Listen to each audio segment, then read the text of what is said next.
Hello दोस्तों, veterans नमस्कार। मैं दीवान सिंह।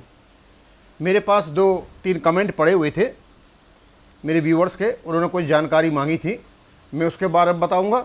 और बाद में एक बहुत ही इंटरेस्टिंग जो चुटकुला है, चुटकुला के वो असलियत लगी मेरे को, इसलिए मैंने डाल दिया। यहाँ पर वो भी पड़ा है, वो भी बताऊंगा मैं आपको। तो सबसे पहला तो कमेंट इनका है सुशील कफालिया। ये कहते हैं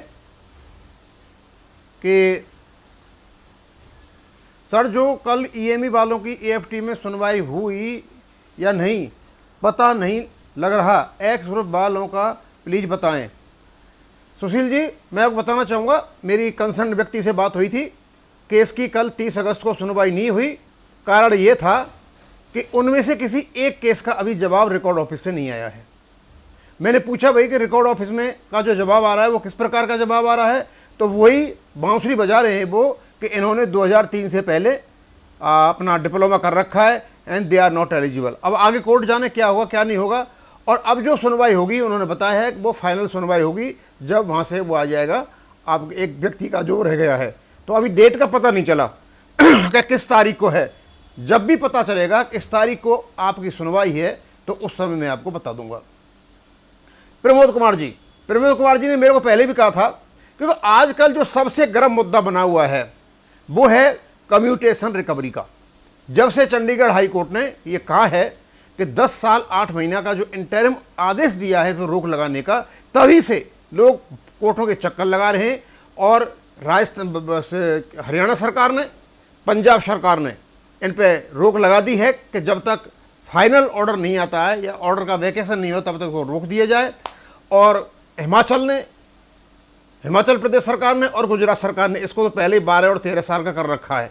और अभी भी लोग वहाँ जा रहे हैं। और कई प्रकार के जो हमारे लोग हैं वो आर्मी वाले पूछ रहे हैं, ये हैं बिट्टू फूकन जी, दीवान साहब डिफेंस वालों को कब होगा, कब से होगा।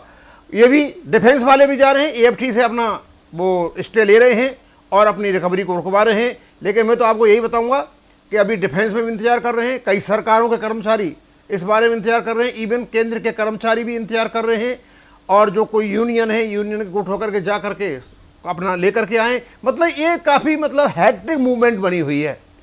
लेकिन ये तो निश्चित है कि जब डिसीजन आएगा, वैकेशन होगा या उसमें एक फाइनल ऑर्डर आएगा और वैकेशन हो जाएगा, हाँ इसमें 11 साल बनते हैं या 10 साल बनते हैं या 12 साल बनते हैं, कितने भी हैं, तो उस समय वो सब पर एक नियम से लागू हो जाएगा। अभी देखिए अभी होता क्या है, अभी आने दीजिए। बेकार पैसा करने से कोई फ़ायदा नहीं है। ऐसा तो है नहीं एक पर्टिकुलर डेट आएगी सबकी, उस पर्टिकुलर डेट से ही लागू होगा। ऐसा तो है नहीं जिसका पहले बंद हो गया उसका बाद होगा, तीसरा होगा। एक ही डेट आएगी। अब वो डेट कब आती है वो कोर्ट की जो डिसीजन है उस पर निर्भर करेगा। और तो यही ये फूकन साहब, ये भी मैंने बता दिया आपको कि डिफेंस वाले भी ईएफटी में जाकर काफ़ी लोग ले गए हैं। लेकिन इंतजार कीजिए, यूनिवर्सल ऑर्डर आता है केंद्र सरकार से तो केंद्र सरकार के कर्मचारी भी इसमें आते हैं, सब आते हैं। सबसे गर्म मुद्दा आजकल रिकवरी ऑफ कम्यूटेशन पे स्टॉपेज का लगा हुआ है। अब मैंने एक ये देखा, ये सुंदर सा दृश्य, और इसमें एक असलियत दिखाई दी। क्योंकि हम सारे जितने भी हैं वेटरन्स, रिटायर्ड हैं और घर पर ही रहते हैं। और जो घर पर रहते हैं अब वो क्या क्या परेशानी है ये कहती हैं। रिटायर्ड पत्नियों की पीड़ा, पहले तनख्वाह पूरी लाते थे और माथा आधा खाते थे, अब तनख्वाह आधी लाते हैं और माथा पूरा खाते हैं। भाई मुझे बड़ा अच्छा लगा ये बिल्कुल सही बात है कि घर में ही पड़े रहना है, बाहर तो जाना नहीं है। अब या तो रसोई में कोई परेशानी करनी है या बाथरूम में जाकर के कुछ गंदगी करनी है, करना कुछ न कुछ है, और वो लेडीज को पसंद नहीं है। अब भाई इससे थोड़ा समझ जाओ तो बहुत अच्छा है। आप ज़्यादा परेशान मत किया करो, ज़्यादा माथा पच्ची मत किया करो। तनख्वाह तो आधी हो ही गई है, लेकिन दूसरे का माथा पच्ची मत करो, ये प्रकार की सलाह है। तो मुझे बड़ा अच्छा लगा। चलो मैं डाल देता हूँ, और मेरे जो व्यूवर्स हैं जो देखेंगे इसको तो वो लगे यार हाँ बात तो सही है, एक जीवन की एक सच्चाई है। अब इसको मैं यहीं ख़त्म करूँगा। थैंक यू, धन्यवाद।